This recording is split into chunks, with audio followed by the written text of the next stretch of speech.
All right.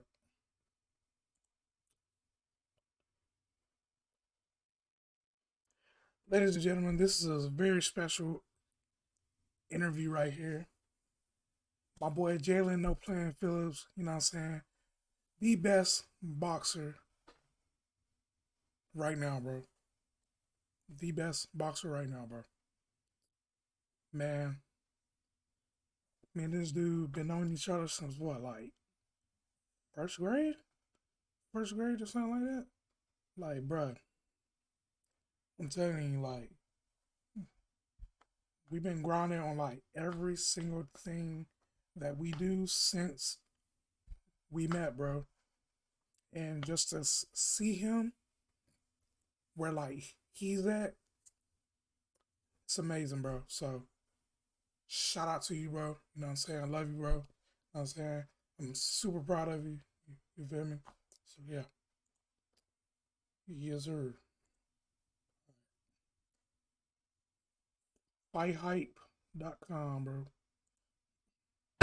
Ron Goodell from FightHype.com. I'm here with Jaylan Phillips. How's it going, man? It's going pretty good, brother. How about yourself? I'm doing great. Yes, sir. You got a huge smile on your face, as always. You know, I'm always in the, when I come out to the gym, you're always here. Yes, sir. I don't know if you work here, but you're always working out, always training hard, never out of shape. And because of that, I'm just hearing through the grapevine, a little rumor mill. I don't know if it's true. I wanted to come to the source itself. That the last match that you had, it can be very controversial in people's opinions, that you may be doing the rematch with Antoine Cobbs, or... Bingo, brother. How did you know, man? I mean, I don't know. Yes. I mean, Yo, that rematch, I'm gonna just say this.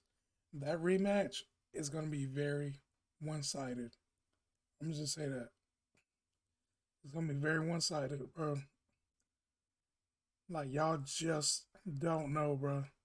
You're just going around, just hearing it, so I had to come to the source and find out, because that was a really, really, exciting fight that a lot of people didn't expect you to perform the way that you did. Exactly. So, are you shocked that the fact that some people felt that potentially you won that fight, and commentators like award or things? I wouldn't say I was shocked, because I knew I wanted to fight, and I knew I was ready for the fight.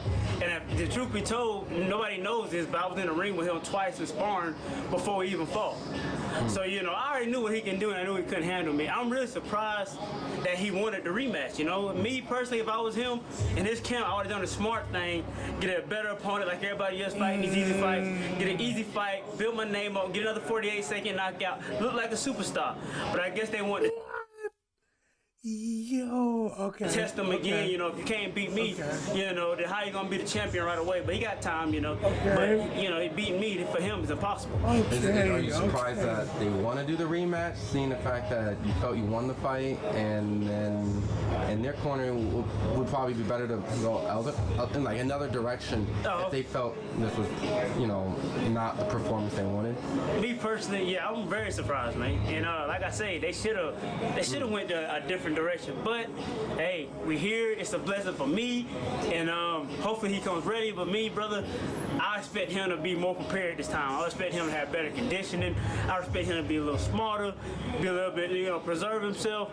So I'm expecting a different Cobb, a better Cobb. But will it be enough?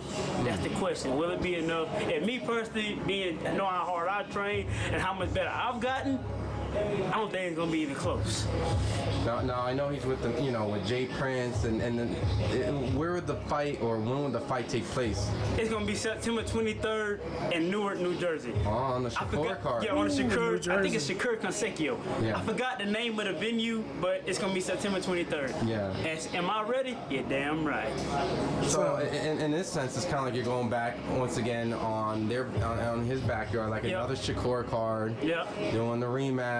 Yeah. What would a win like against Cobb do for you, and in your boxing career? Me personally, man, I feel like a win with Cobb, I feel like that'll be really, not saying Cobb is a super special guy, but I feel like just beating him will be good real for me because after what happened to my Abdullah Mason fight, that was a real defeat. I can't complain about that. Young man is a beast. He did what he had to do. The other fight that I lost, Kyle Irwin, robbed. The world style robbed, like you said at the beginning of the interview. Even the commentator style robbed. Anton Cobb, robbed. Gave him a draw. He didn't deserve it. So a win against him can solidify that I am a real talent in boxing. That I am. You know, one thing I was thinking about, like, so we are 850, bro. Nobody knows about the 850 really. So it's like, who are these young black men just coming out of nowhere, just making noise? Like, I'm gonna be honest with y'all, who I am the smallest. I don't care who thinks anything about this, bro, because nobody knows what I'm doing behind the scenes, but you will know soon, bro. I am one of the smallest streamers making noise right now. I'm sorry. I don't care if anybody thinks, well, you're not really. Yes, I am, bro. You will see very, very soon, bro. You will see very, very soon. But what is the 850, bro? Who are these young black men just coming out of nowhere? Jaylan no playing Phillips. A1 Gaming TV. JDS World 1. Jordy Cringe. Like, who are these people? Like, this. And because of that, I feel like they're throwing us to the side. Like, bruh, the only thing that 850 has is T-Pain, bro.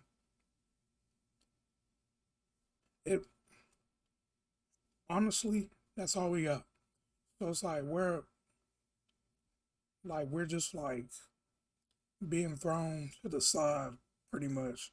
Like, they're not letting us win, but eventually we're gonna make so much noise that they're gonna have no choice but to just be like, you know what? You deserve it, bro. You deserve it. You know what I'm saying? Last fight, completely robbed. And like, that's why that made me think like, we're pretty much like nobody's right now. That's why we're not getting what we deserve at this time. But sooner or later, bro, they're gonna have no choice, bro. They're gonna have no choice.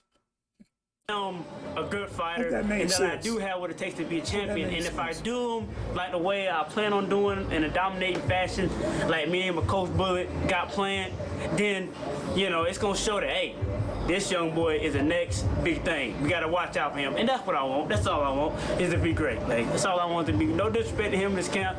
I just want to be titled great.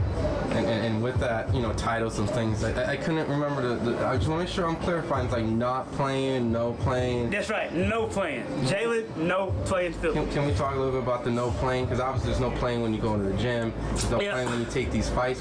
Before he gives his little interpretation of no playing, bro, I'm gonna tell y'all, we don't play around here. We dead serious, bro, with our goals, everything that we do, bro. We some hard workers down here. Like I said before, they're gonna have no choice but to like give it to us, bro. Like, bro, I'm telling y'all, we do not play down here, bro. We don't play down here. You take really credible, tough fights. Yeah. You mentioned. That's what I'm all about. So what is that? Pretty much no playing. Like exactly. That's pretty much what it is. No playing. It's all about doing whatever you have to do to be the best that you can be and to live the dream that you say you want to live. So, you know, when it comes to life, you can't be no playing. You can have a good time, but when it's time to get serious, it's time to get serious. If I'm gonna have kids, I'm gonna raise them kids, no playing. I'm gonna make them the best kids ever. If I got a family, I want to make sure I'm the best family man ever. If I'm gonna run for president of the United States, I'm no playing. I'm gonna be the best president ever been. No playing is all about greatness. And right now, I consider myself great, but the drive and the determination to be great is what no playing is all about. And then I'm assuming that, you know, I think Rolly's out and like enjoying himself a little bit. Are you guys gonna probably spar again in the near future potentially? Because the fight won't take place until what, like in a month? We probably got like 40, 50 days, maybe. Yeah. I'm not sure. Would we potentially, maybe you and Rolly might work together and he'll help you out? I mean, that would be nice because, like I said, he on vacation right now. Me and Bullet, you know, we training together now, and Bullet is also Rolly coach. So that would be a good idea. I haven't asked him about it. I haven't bothered him, but you know. Now that you say that, I might ask him. I mean, I want him to like, you know, like, hey, the man's on vacation, but yeah. I'm sure Rolly always loves sparring with you. Yeah, because me and Rolly spar, bro. You've been there. You've seen it, brother. So you know it's high quality shit. Yeah. You know, the only thing next to that is when I'm sparring with Devin. So I feel like, you know, hopefully, you know, once he get back in the mix, you know, when you get to that level when you're making money like he made his last fight, you don't just spar for the hell of it. Unless you really love the sport. I think he do. So hopefully we can get some rounds in, but if not, I'll still be 150,000% ready. And you mentioned some of the people you spar with. Who else have you worked with or spar with? And just for people who don't know, just coming across you right now, you worked with Devin, you worked with Rolly. Yep. What other fighters have you also helped, either around the ring or in the ring? Rancis. I haven't sparred with Miguel Burchelt yet, but it's supposed to be lined up. Consequio, I haven't sparred with him yet, but that's supposed to be lined up. And Keith Hunter, that's my dog. I've been sparring with him a lot. Mickey Bay, sparred with him some. I sparred with Nico a little bit, you know.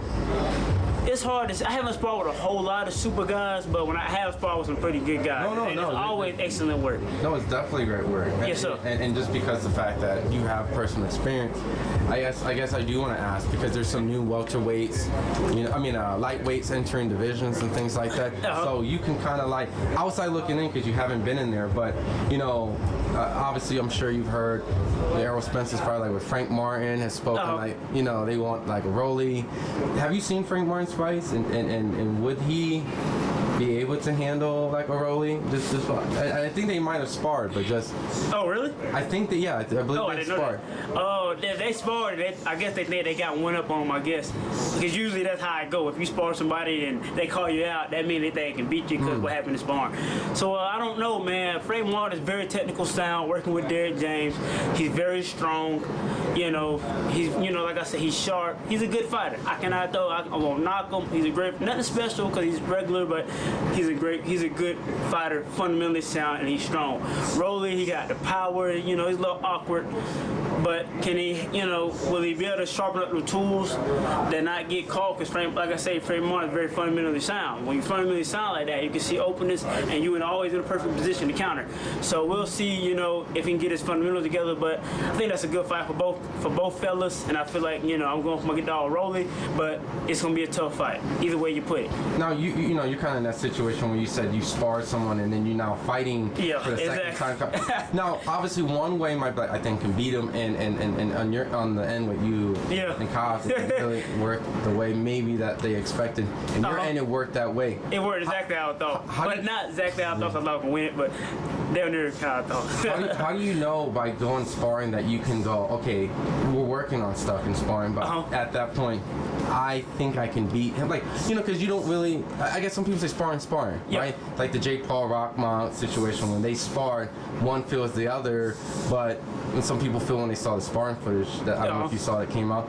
I seen a little bit of it, not too much of it. So it's like, how can you take the sparring and know, all right, this sparring session gives me the confidence, or misleads you? How do you know, or you don't know? Right? I feel like if you're really in tune with what you're doing, you can tell when you're in that ring if the guy you sparring is just working on something, or is he actually trying? Because you can see it in his face, you can see it in his swagger, and you can just tell if you're really paying attention, if you really know what you're doing. I feel like I don't have a whole lot of experience, but I feel like I know what I'm doing to a certain extent. And I feel like when I was sparring with Cobb in the last fight, because it's a real fight, ain't nobody holding nothing back in a real fight. If you are, you're an idiot. But especially against me, because I'm coming. I feel like everything he had, I seen it. And it wasn't enough. Not for somebody of my caliber. I'm about to be a future world champion, one of the greatest of all times. He has to come with an A+ game. So I just, in my situation, I feel like I see everything he had, but I am expecting him to come better. Everything he had, I'm expecting him to come with everything he didn't have, along with what he had. So that's one thing you got to take account of. But I feel like, if you know what you're doing, you can see these things. And now, for some people, they're like coming across you and they're like, oh wow, he's sparring with Rolly. I guess without giving sparring details, how was sparring with Devin? Like, what's amazing. I ain't gonna lie, man. He ain't gonna say whoop me, but yeah, he most definitely gave me one of the hardest times I ever had in that ring. Because he's so sharp and he's smart. He got that experience over me. He's an undisputed champion for a reason. I have nothing but respect for him. And one day I wish to be at the level he's at in this sport of boxing. And when you mention like sharp, like, is it the fact that reflexes, or is it thinking, like timing? Like, what is it that, by definition, sharp for someone who may not know what that means? Like both. I mean, when I say somebody's sharp, I mean that when they see something, they can hit it instantly or try. And when they throw a punch, it's not bullshit punch. Every punch is sharp. Every punch got something on it. And every punch is meaningful, and it's target pinpoint accuracy. Because he's battle tested and he's sharp. You know what I mean? That's what I mean by sharp. He's battle tested and his machine is oiled up, full of diesel gas, ready to go. He ain't making no mistakes. If you do make a mistake, it's very rare that you're gonna see it. Because he's fast. If you make a mistake, he'll come back with something to hurry up and hide it. That's what I mean by sharp. Very few mistakes, and everything is done the right way. And seeing the fact, I know that you haven't been in the ring with Lomachenko, but you've seen Lomachenko. Oh yeah, very sharp. I know a lot of people, granted the Kambosos fight may happen in the rematch, so I'm looking past Kambosos, but seeing the fact that he gets past Kambosos like he did the first time, Lomachenko seems the ideal fight that everyone's talking about. Is Devin, from what you see of Lomachenko, is Lomachenko fighting Devin a mistake, or is that fight a really, really like top-notch fight? Me personally, though, if Lomachenko come with that Lomachenko that fought Rigondeaux, or that Lomachenko that we know that made the high tech and that made him be called high tech, if he come with that, it's gonna be an excellent fight. But if he come with the Loma that came against Lopez, he's gonna get dominated just like Kambosos. But I don't think he will, because I think he learned his lesson. I think he was scared to see a few more power because he didn't want to be embarrassed by a young kid, So, but Devin ain't got the power of Teofimo. He's sharper than Teofimo. Well, he's just as sharp as Teofimo. So I think that he gonna actually, he gonna try a little bit harder with Devin. So it's gonna be a tough fight for both guys. Would you very exciting? Would you favor Devin? I would favor Devin just because of the youth and the fact that he hasn't lost yet, and he's the champ. His confidence should be so damn high right now that you need a telescope to see that mug, man. That's how high his confidence should be right now. And of course it seems like politics is the reason of certain fights not happening. We're probably not gonna get Rolly and Devin, and I know that you're not gonna. I know you're not gonna pick sides and whatnot, but just your introspect, because some people might feel, all right, you might pick Devin in this because you spar with him, so it might be a little bit biased here. But like Rolly and Devin, without picking a winner unless you had one, how would that fight go? Is it a lot better than people might expect? I think Rolly would try real hard. Because it's just in him. That's what he is. He's a guy that no matter what, he's going to fight, he's going to try, because he got that power to knock you out. But I just think Devin he got more experience, he's smarter, he's longer, and he's better boxer. Better boxers win every time. If they stay calm, and stay relaxed, the better boxer will win every time. So I don't like to say it because Rolly's my dog, but I got to give it to Devin. Okay, but if Rolly connects, what happens? Then Devin possibly can go to sleep. But Devin, his chin ain't. Everybody say his chin is bad, but his chin ain't that bad. You know, he took a few good punches from these fighters. You know, he got hurt with Linares, but he knew how to survive. So if he knew how to survive against Rolly, which I think Rolly a little bit more, you know, want to knock you out more than Linares. It's gonna be harder to survive against Rolly than Linares, but I don't really see Rolly connecting that fight in 12 rounds. He need more than 12 rounds to connect it against Devin. Maybe 2 or 3 fights, actually. I ain't gonna lie to you. Yeah. And then before, of course, I let you go, you know, you got your big fight, you know, that's on the Shakur Stevenson undercard out in Newark.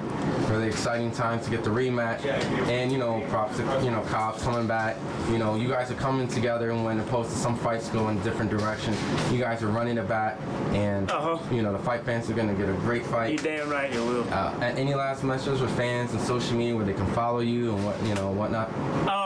Follow me at Real Jaylan Phillips. That's Real Jaylan Phillips 2 L's.